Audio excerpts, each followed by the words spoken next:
नमस्कार, द गहनी में आपका बहुत बहुत स्वागत है। और आज फिर से एक खास चर्चा में हम मिलते हैं बीजेपी की प्रदेश मंत्री मीना चौबे जी से। और आज खास बातचीत स्वास्थ्य बीमा, आयुष्मान स्वास्थ्य बीमा पे बात होगा।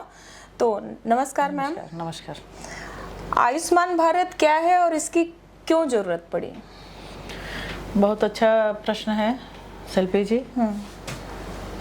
जैसा कि आप जानती हैं कि 2018 में 23 सितंबर को पूरे भारत में आयुष्मान योजना का श्रद्धेय प्रधानमंत्री जी के द्वारा इसको लागू किया गया। और पूरे देश के जो बीपीएल कार्ड धारक हैं, गरीबी रेखा के नीचे वाले लोग हैं, जो बहुत ही बीमारी होने पर परेशान हाल में हो जाते थे, जैसा कि आप जानते हैं गाँव में क्या होता था या शहरों में भी, जो परिवार गरीब परिवार के रहते थे, घर में कोई बीमारी हो गई तो उनको अपने गहने बेचने पड़ते थे, उनको खेतों को रेहन रखना पड़ता था, गिरवी रखना पड़ता था साहूकारों के यहाँ। तो इससे पूरा परिवार जो है वह साहूकार के यहाँ या परिवार के लोग या जमीन जायदाद जो भी चीज़ें छोटी मोटी जो भी होती थी उनके पास, या गहने जो होते थे बहनों के, वो तक गिरवी रखना पड़ता था अगर घर का एक भी आदमी बीमार पड़ जाता था। तो वह गरीब जो है बहुत परेशान हो जाता था। इन सब बातों को ध्यान में रखते हुए आदरणीय प्रधानमंत्री जी ने 23 सितंबर 2018 को आयुष्मान योजना का शुभारंभ किया, जो पूरे देश में इस तरह के लोगों पर लागू किया गया और उसका लाभ लोग ले रहे हैं। स्वास्थ्य और कल्याण केंद्र कितने खोले गए हैं? पूरे देश में लगभग 12,500 वेलनेस सेंटर खोले गए हैं। और वो वेलनेस सेंटर से लोगों को, काफ़ी गांव के लोग हों या शहर के लोग हों, जिसमें योगा टीचर से लेकर के आशा बहनों को लेकर के एक चिकित्सक सहित सबको जोड़ करके उनके मॉनिटरिंग में जो भी लोग आते हैं वेलनेस सेंटर पर, वहाँ के लोकल लोग रहते हैं, तो इससे उनका स्वास्थ्य का देखभाल किया जाता है और उनको प्रारंभिक एक तरह से, जिसको हम उपचार कह सकते हैं, वो करने का उपाय होता है वेलनेस सेंटरों में। आयुष्मान भारत में ही प्रधानमंत्री जन आरोग्य बीमा है, जिसके तहत 12 करोड़ गरीब और कमजोर परिवार को मतलब उसका कवर मिल रहा है। लेकिन बाकी जो आबादी है उसके लिए क्या योजना है? निश्चित रूप से ये देश बहुत बड़ा है शिल्पी जी, आपका प्रश्न बहुत अच्छा है। इससे पहले आप देखेंगे 2014 से पहले स्वास्थ्य को लेकर के किस तरह से लोगों में, आम लोगों में कितनी समस्याएं होती थी, लोग परेशान हाल रहते थे। हाल फिलहाल आप ये भी देख सकते हैं कि अपने देश ही नहीं पूरे विश्व में बहुत बड़ा एक आपदा आया कोरोना के नाम से। और उस कोरोना से अगर निजात या टीका, त्वरित टीका के रूप में लोगों को जो सुरक्षा मुहैया कराई आपकी सरकार ने, केंद्र की सरकार ने, तो ये जितना त्वरित गति से जो स्वास्थ्य को लेकर के, अपने आम नागरिकों के स्वास्थ्य को लेकर के जिस तरह से कार्य कर रही है, तो उसमें यह भी है कि हम किस तरह से स्वास्थ्य को लोगों में हम जाएं और जा कर के अगर कोई हमारा मरीज़ बीमार पड़ता है, देश 125 करोड़ या अब तो कह सकते हैं कि 1,30 लाख लोगों का, मैंने लगभग 1,30 लाख लोगों का, इतना मैंने लगभग 130 करोड़ का जो देश कहा जा सकता है। तो 130 करोड़ में 10 करोड़ परिवारों को ये लाभ मिल रहा है। बाकी सरकार विभिन्न अस्पतालों के माध्यम से, अभी आप यहाँ उत्तर प्रदेश के अगर श्रेणी में देखेंगी तो विभिन्न सीएससी, पीएससी आदि जो केंद्र है, वेलनेस सेंटर है, या मेडिकल कॉलेज, एक तो बड़ा जिसको आयाम हम कह सकते हैं कि अभी अभी लगभग 69 जगह पर लगभग आपका मेडिकल कॉलेज प्रत्येक जिलों में जो खुलने का काम हो रहा है, तो उससे भी बहुत फर्क पड़ रहा है। और लोग अपने स्वास्थ्य के आरोग्य केंद्र जो है, तो उससे बहुत फर्क पड़ रहा है और वो लोग भी लाभ ले रहे हैं।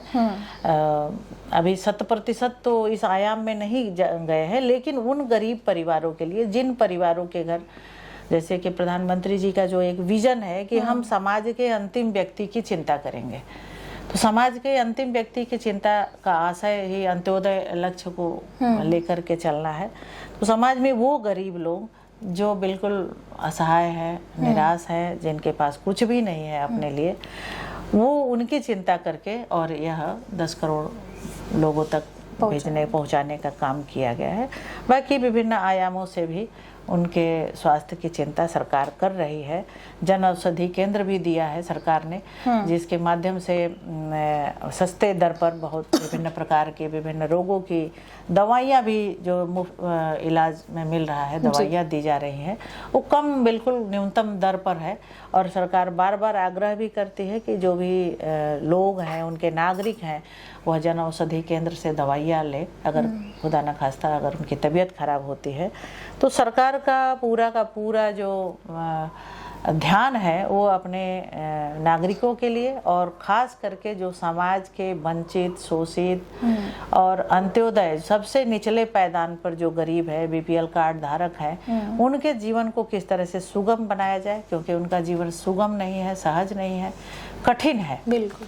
उनके जीवन को किस तरह से हम समाज की मुख्य धारा में ला करके उनके जीवन को सहज बना सके, सरकार और ख़ास करके श्रद्धेय प्रधानमंत्री जी अपने नागरिकों के लिए देवदूत के रूप में इस काम को करा रहे हैं अपने सरकार में।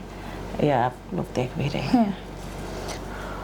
स्वास्थ्य एक आधारभूत आवश्यकता है लोगों के जीवन में। क्या आपको मैम लगता नहीं है कि जो बीमा कवरेज के बजाय सरकारी अस्पतालों को ठीक किया जाए, उस पर ज़्यादा ध्यान दिया जाए?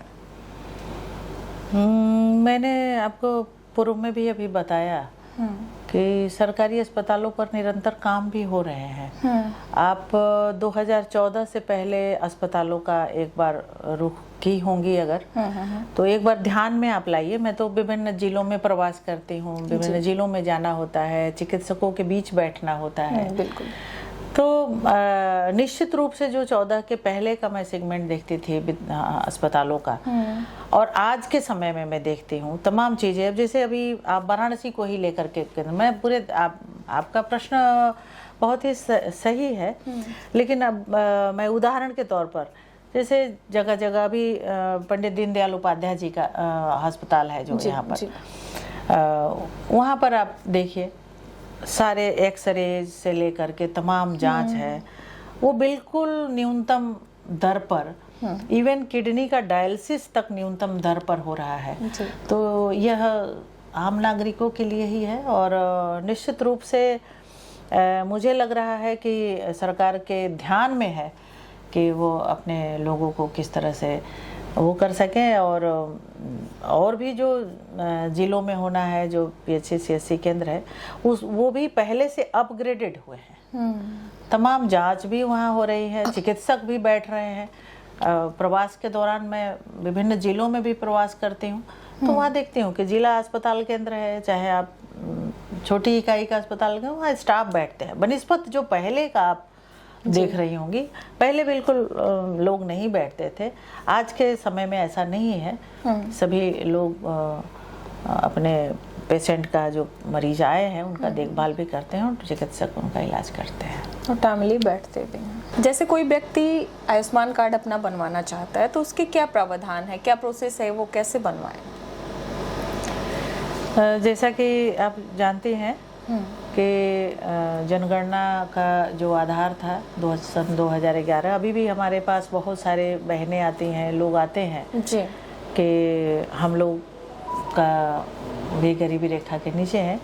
लेकिन आधार तो मूल रूप से यही लेना है कि जो राष्ट्रीय खाद्य सुरक्षा में इनरोल हो, या 5 लाख से तक का उसका इनकम हो, 5 लाख के नीचे तक उसका अगर इनकम होता है, तो वही मूल आधार है कि आयुष्मान कार्ड धारक हो सकता है। अगर कोई इस तरह का आयुष्मान कार्ड धारक व्यक्ति होगा या परिवार होगा, तो निश्चित रूप से उसको आयुष्मान कार्ड धारक वो बन सकता है। और उसको बनाया जा सकता है। तो क्या ये कहीं इसकी ऑफिस है या ऑनलाइन आवेदन करना नहीं, होता है? ऑनलाइन भी आवेदन होता है और इसके लिए तमाम जो CMOs वगैरह से बात भी करना पड़ता है। कहीं विशेष रूप से अगर कोई ऐसा भी लोग हैं, गांव के प्रधान हैं, पार्षद हैं, जी। आंगनबाड़ी केंद्र की भी बहनों का कई बार ऐसा करने के लिए कई बार ड्यूटी लगी है पूर्व में। तो इस तरह के बार बार जो सर्वे वगैरह या चलते हैं, या जैसे संज्ञान में आता है कि वहाँ के लोगों का जो जनप्रतिनिधिगण है कि ये वास्तव में नीडी है और ये इनका 5 लाख से कम का आय है और राष्ट्रीय खाद्य सुरक्षा में रोल भी है, दोनों में से कोई एक भी होगा तो चलेगा और वो आयुष्मान कार्ड धारक बन सकता है और वो ऑनलाइन भी अपने प्रोसेस में अपने को आवेदन कर सकता है। ग्रामीण क्षेत्र की जो महिलाएं हैं और जो पर्दा प्रथा में हैं, स्वास्थ्य का लाभ वो कितनी सुगमता से ले सकती हैं? ये बहुत अच्छा प्रश्न है आपका शिल्पी जी। एक तरफ देश जो है महिलाएं बहुत ही आगे भी जा रही हैं और विभिन्न आयामों में अपने को आगे भी कर रही हैं, लेकिन कहीं कहीं गाँवों में जो उनके सांस्कृतिक कल्चर होते हैं, पारिवारिक कल्चर होते हैं और पर्दा प्रथा है, इसमें कहीं दो राय नहीं है। ये भारत भूमि है, यहाँ विभिन्न शहरी व्यवस्था अलग है, ग्रामीण व्यवस्था अलग है, तो ग्रामांचल में कहीं कहीं है पर्दा प्रथा। तो निश्चित रूप से आपका ये प्रश्न पूछना अच्छा लगा मुझे कि आपका ध्यान उधर भी है।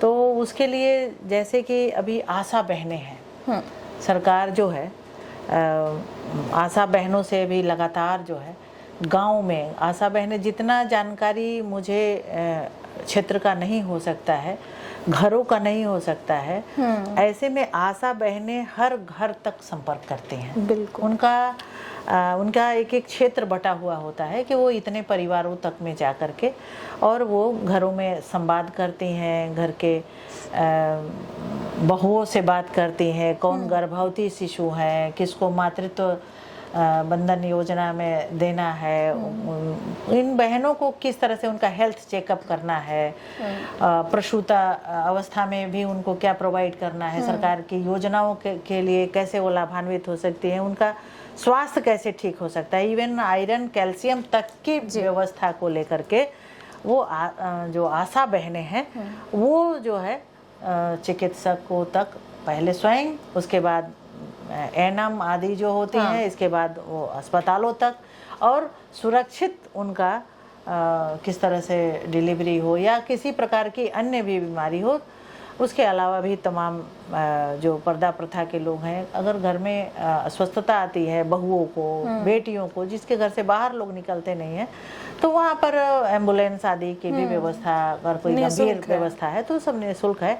लेकिन जो घरों के अंदर की बात है, उसका घरों के अंदर का जो इलाज का जो मर्म है वो आशा बहनें बहुत सुंदर तरीके से घरों घरों में करती है। कहीं कहीं तो मैं ये आपके प्रश्न से इतर है, आशा बहनों से मुझे ध्यान में आया कि कहीं कहीं तो बहुएं जो है प्रताड़ित अगर होती हैं किसी प्रकार की और वो बाहर विषय नहीं जा पाता है, वहाँ भी आशा बहनें स्वास्थ्य के साथ में इसका इन्फॉर्मेशन भी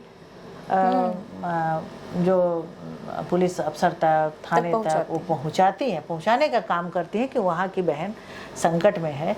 ये ऐसा कई मामले हमारे संज्ञान में आए हैं कि आशा बहनों की भूमिका बहुत जबरदस्त है, जो हर घरों तक उनका प्रवेश है। जी बिल्कुल। तो निश्चित रूप से मुझे लगता है कि सरकार ने एक खाका खींचा है और उसमें आयुष्मान के द्वारा से लेकर के तमाम स्वास्थ्य सुविधाओं के द्वारा लोगों तक उनको निरोगी काया देने के लिए व्यवस्था कर रही है। और इसके लिए बहनें जो हमसे मिलती हैं, जो समाज में हम लोग निकलते हैं, संपर्क में निकलते हैं, तो बहनें मिलती हैं तो वो बार बार कहती हैं कि बहन जी आप लोग तो प्रधानमंत्री जी तक पहुंचती हैं, आप लोग तो उनसे बातचीत करते हैं, तो हम लोगों का धन्यवाद जो है उनके तक पहुंचाइए कि हम लोगों के इलाज में, जैसे अभी मैं सकलडीहा एक हॉस्पिटल में मैं गई हुई थी, वहाँ पर मैंने देखा कि 7 लोगों का, उसमें 5 बहनें ही थी जिनका ऑपरेशन हुआ था, तो आयुष्मान कार्ड के द्वारा हुआ था। तो वो जो गरीब परिवार की बहनें हैं जो इलाज अपना नहीं करा पाती थी, अपने पति और बेटे के इलाज के लिए तो अपना गहना और खेत बेच देती थी, लेकिन अपना इलाज तो वो नहीं करा पाती थी और विभिन्न बीमारियों के साथ वो अपने इस शरीर को विदा कर देती थी।